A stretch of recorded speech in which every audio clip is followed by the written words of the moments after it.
હાય friend, હું છું હિરલ. સ્વાગત છે તમારું દિયા કિચનમાં. તો ફ્રેન્ડ્સ, આજે હું તમારી સાથે શેર કરીશ ચીઝ ગાર્લિક બ્રેડની રેસિપી, જે બનાવવી એકદમ સરળ છે અને માત્ર 5 મિનિટમાં બની જાય છે. તો ચાલો ફ્રેન્ડ્સ, આપણે બનાવીએ ચીઝ ગાર્લિક બ્રેડ.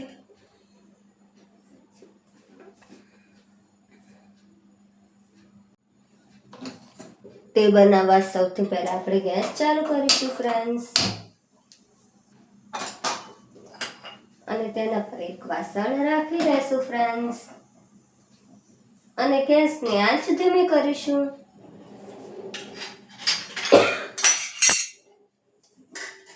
પછી ફ્રેન્ડ્સ, આપણે આની અંદર 1 ચમચી ઘી એડ કરીશું. જે દેશી ઘરનું બનાવેલું ઘી છે તે મેં લીધું છે. ફ્રેન્ડ્સ, તમે ઘીની જગ્યાએ બટર લેવું હોય તો પણ તમે લઈ શકો છો. અને જે આ ગાર્લિક બ્રેડ છે તે બટરમાં જ બને છે, પણ ફ્રેન્ડ્સ બધાને ઇઝીલી બનાવી શકે એટલા માટે મેં અહીંયા ઘી લીધું હોય છે, કારણ કે ઘી દરેકના ઘરમાં અવેલેબલ હોય જ છે. હવે ફ્રેન્ડ્સ, મેં અહીંયા 10 થી 12 કળી લસણ છે તે ફોલી લીધું છે. હવે હું તેને ખાંડી લઈશ. ખારણી દસ્તાની મદદથી હું તેને બરાબર ખાંડી લઈશ ફ્રેન્ડ્સ. આપણું ધીમું થાય ત્યાં સુધી આપણે લસણ ખાંડી લઈશું ફ્રેન્ડ્સ. ફ્રેન્ડ્સ, આપણું ઘી ગરમ થઈ ગયું છે અને આપણે લસણ હતું તે પણ ખાંડી લીધું છે. એકદમ ઝીણું આપણે કરવાનું છે લસણ. ફ્રેન્ડ્સ, તમારે જો છીણીની મદદથી છીણવું હોય તો પણ તમે છીણી શકો છો.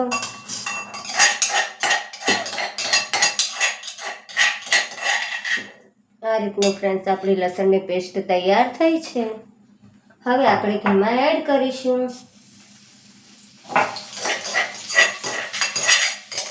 ફ્રેન્ડ્સ, આપણે લસણને ફ્રાય કરી લેશું, જેથી આપણી બ્રેડમાં લસણ તે કાચું ન રહી જાય.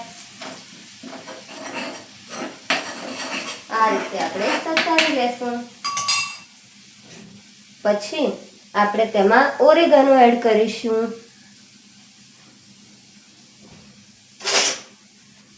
અડધી ચમચી ઓરેગાનો છે, અડધી ચમચી તે હું એડ કરી લઈશ. અડધી ચમચી ચીલી ફ્લેક્સ છે તે એડ કરીશ. ફ્રેન્ડ્સ, તમે નાના બાળકો માટે બનાવતા હોય તો ચીલી ફ્લેક્સ સ્કીપ કરી શકો છો. અને 1 ચમચી હું કોથમીર એડ કરીશ ફ્રેન્ડ્સ. એ બધું એડ કરી આપણે બરાબર હલાવી લેશું ફ્રેન્ડ્સ, અને ગેસ બંધ કરીશું. હવે ફ્રેન્ડ્સ, ચીઝ છે તે પણ આમાં થોડું એડ કરવાનું છે.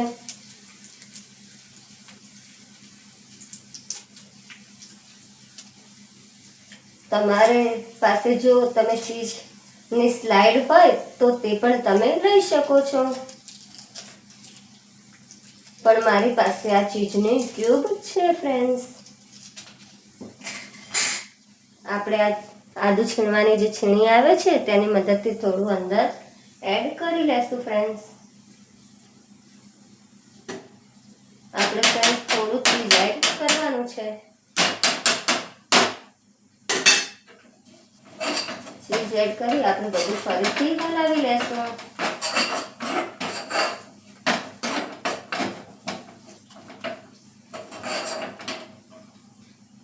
ફ્રેન્ડ્સ, હવે આપણે એક નાનું જે મેં પેન છે તે ગેસ પર મૂકી દીધો છે,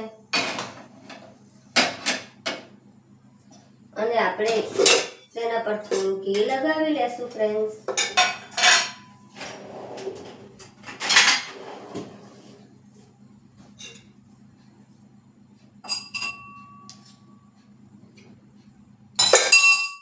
આ રીતે થોડું ઘી લઈ પીછીની મદદથી તેને લગાવી લેવાનું છે ફ્રેન્ડ્સ.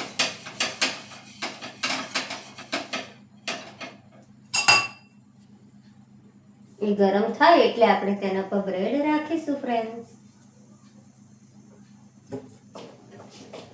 ફ્રેન્ડ્સ, આ રેસીપી તમે બાળકોને ટિફિનમાં પણ આપી શકો છો. તે ટેસ્ટી અને સાથે સાથે હેલ્ધી પણ છે, આપણે જે ઘરે બનાવી છે. અને બ્રેડની જગ્યાએ ફ્રેન્ડ્સ તમે રોટલી પણ લઈ શકો છો.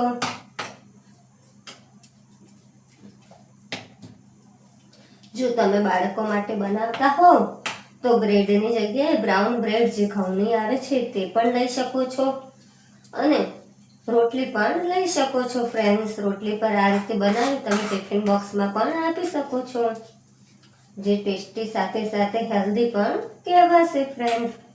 તો ફ્રેન્ડ્સ આપણી તવી ગરમ થઈ ગઈ છે. હવે ગેસ ધીમો કરી લેશું અને આપણે બ્રેડ તેના પર રાખીશું. બ્રેડ રાખી તેના પર આપણે ચીઝ આ રીતે લગાવી લેશું. પછી જે આપણે આ મસાલો તૈયાર કર્યો છે તે લગાવી લેશું ફ્રેન્ડ્સ.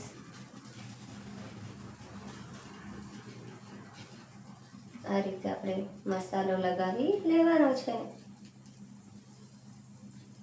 ફ્રેન્ડ્સ આપણે ગાર્લિકનો બધો મસાલો લગાવી લીધા પછી આપણે ફરીથી ચીઝ એના પર એડ કરી લેશું ફ્રેન્ડ્સ. તમે ચીઝ જેટલું પસંદ હોય તેટલું લઈ શકો છો, વધુ ઓછું કરી શકો છો ફ્રેન્ડ્સ. અને આપણે હવે તેને ઢાંકી અને 5 મિનિટ સુધી રહેવા દેશું. સોરી ફ્રેન્ડ્સ, આપણે તેને ઢાંકી અને 2 મિનિટ સુધી જ રહેવા દેવાનું છે.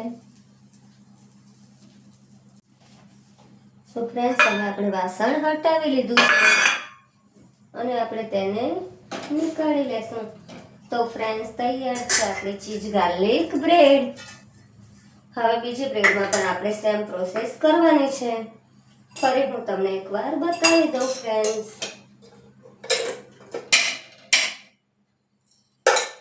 ઘી લેશું, પીછની મદદથી આપણે સ્પ્રેડ કરી લેશું અને બ્રેડ તેના પર રાખી લેશું. પછી આપણે થોડું ચીઝ લગાવી લેશું અને જે ગાર્લિક વાળો મસાલો છે તે પણ એમાં લગાવી લેશું ફ્રેન્ડ્સ. તો આપણે જે ગાર્લિક વાળો મસાલો છે તે લગાવી લીધો છે. હવે ફરી આપણે ઉપરથી ચીઝ એડ કરી લેશું. આ રીતે છીણીની મદદથી તેને છીણી લેવાનું છે ફ્રેન્ડ્સ.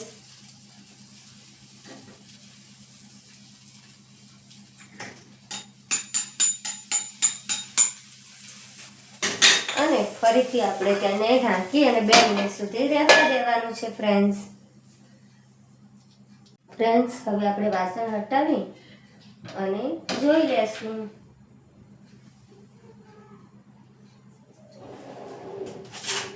ફ્રેન્ડ્સ વાસણ છે તે ગરમ છે એટલે આપણે ઘીને હટાવવાનું છે. તો ફ્રેન્ડ્સ તૈયાર છે આપણી ચીઝ ગાર્લિક બ્રેડ. ફક્ત 5 મિનિટમાં બની જાય છે ફ્રેન્ડ્સ. મારા રેસીપી તમારી સાથે શેર કરવાની હોવાથી થોડીક વાર લાગે છે, પણ તમે બનાવશો તો ફક્ત 5 મિનિટમાં તમે બનાવી શકશો.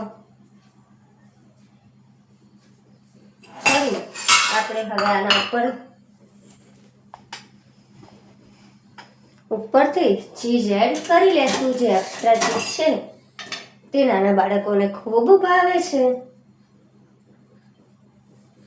એટલે આપણે એક્સ્ટ્રા ચીઝ એડ કરી લેશું ફ્રેન્ડ્સ.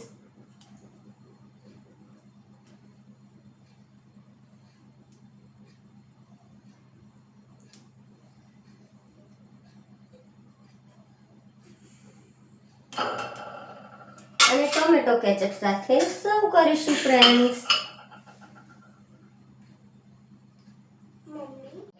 તો તૈયાર છે આપણી ચીઝ ગાર્લિક બ્રેડ. તો ફ્રેન્ડ્સ તમને મારી રેસીપી કેવી લાગી? જો તમને ગમી હોય તો મારા વિડીયોને લાઇક, શેર અને સબસ્ક્રાઈબ કરજો અને બાજુમાં રહેલી બેલ આઇકન ટિક કરજો, જેથી મારા નવા વિડીયો તમારા સુધી પહોંચી શકે ફ્રેન્ડ્સ. જો તમને ગમી હોય તો ઘરે જરૂરથી એકવાર ટ્રાય કરજો અને મને કોમેન્ટમાં જણાવજો કે કેવી બની છે. તો ફ્રેન્ડ્સ આપણે મળીશું એક નવા વિડીયો સાથે. ત્યાં સુધી bye bye. Thank you friends.